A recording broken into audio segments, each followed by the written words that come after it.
राधे राधे महाराज जी। महाराज जी, मेरा प्रश्न है कि जब मैं अन्य लोगों को भगवत मार्ग की ओर प्रेरित करती हूँ तब कभी कभी मेरे स्वयं का भजन एवं नाम जब प्रभावित होता है, प्रतीत सा होता है, ऐसी स्थिति में क्या मुझे दूसरों को प्रेरित करने के स्थान पर केवल अपने साधन पर ही केंद्रित रहना चाहिए? हाँ, होगा, प्रभावित हो जाएगा, क्योंकि अभी कोई सिद्ध तो आप हो नहीं गए।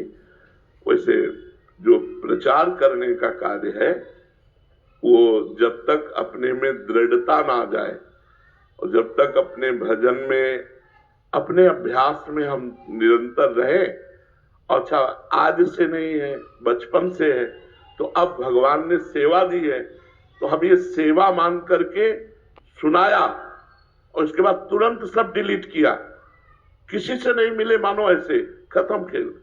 अब वहां बैठकर चिंतन नहीं कि मैंने क्या बोला, कौन मिला कर, पूरा डिलीट, शांत से अपने भजन में जैसे लगे। अब वो पूरा एकांत में दिन भर जो हमारा चला उसका जो आनंद है, अनुभूतियां है, वो आप लोगों को थोड़ी देर के लिए दिया और बस एकांत हो गए। अगर हम स्वयं परिपक्व नहीं हुए तो हमारे उपदेशों का प्रभाव किसी पर नहीं पड़ेगा। हमें चाहिए पहले खुद परिपक्व हो जाए, और अगर किसी को उपदेश देना भी पड़े तो ऐसे दे कि हमने संतों से सुना है, हमने शास्त्र में पढ़ा है, हम स्वयं साधन जो कर रहे हैं उसे गुप्त रखें। यही चूक हो जाती है। मतलब आप तो गुरुजन आचार्य हैं, तो आपके अनुभव तो जो हमारे लिए एक प्रेरणा स्रोत होते हैं, बट जब हम साधक किसी दूसरे को समझाते हैं तो अपने अनुभव साथ जब प्रस्तुत करते हैं तो बाद में खालीपन सा लगता है। हाँ, नहीं चला ही नहीं सकते आप, जो आप नियम लिए वो आपका चल ही नहीं पाएगा, क्योंकि ऐसा सिद्धांत नहीं। जैसे आपको राधा नाम में आनंद आने लगा, आप 4 घंटा जब किए, आपको लगा यार परिवार के सदस्यों को भी दे, क्योंकि आनंद में, या अपने मित्रों को दे, या जो मिले। तो जहां आप एक ये कि हम तो 4 घंटे जपने में कितना आनंद मिलता है, आप 10 मिनट भी जपिए, अब आपका 4 घंटे भजन नहीं होगा। आप देख लेना, उसमें विघ्न पड़ जाएगा। अगर होगा भी तो आनंद रहित होगा, आनंद नहीं उत्पन्न हो पाएगा, सुस्तता आ जाएगी। इसलिए आचार्यों ने कहा है जब तक आप दृढ़ ना हो जाए तब तक किसी को अपनी बात ना बताएं। अगर चर्चा करनी है तो हमने वृंदावन में सुना संत के मुख से कि अगर नाम जब किया जाए तो जीव का मंगल हो जाए, बस।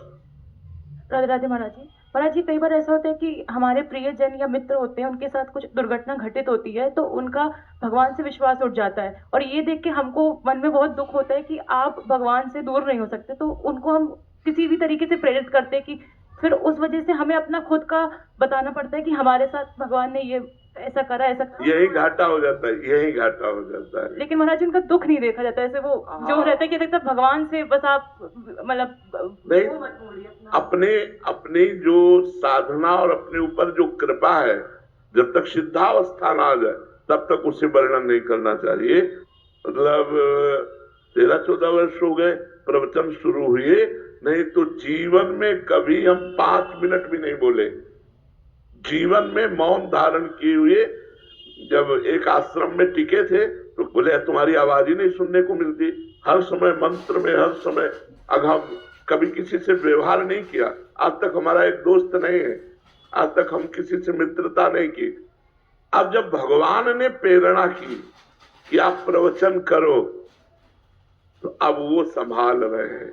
हमारी सामर्थ्य प्रवचन करने की नहीं, भगवान तो लंबा समय व्यतीत हुआ 13 वर्ष से, और इस समय 55-56 की, जो 57 की आयु हो, और 13-14 वर्ष से शुरू हुआ है प्रवचन करना, तो बीच का जो समय गंगा किनारे का और वृंदावन का, वो तो स्वयं में रहा ना, तो वो परिपक्व भावना ही सबका मंगल कर रही। तो हमें चाहिए अपनी भावना को गुप्त रखकर संतों की बात बता दे, जिससे उनका विश्वास बने या ना बने, और भगवान पर छोड़ दे कि हे भगवान आप इस जीव को संभालिए, कहीं आपसे विमुख हो गया तो अनंत जन्मों तक भटकता रहेगा।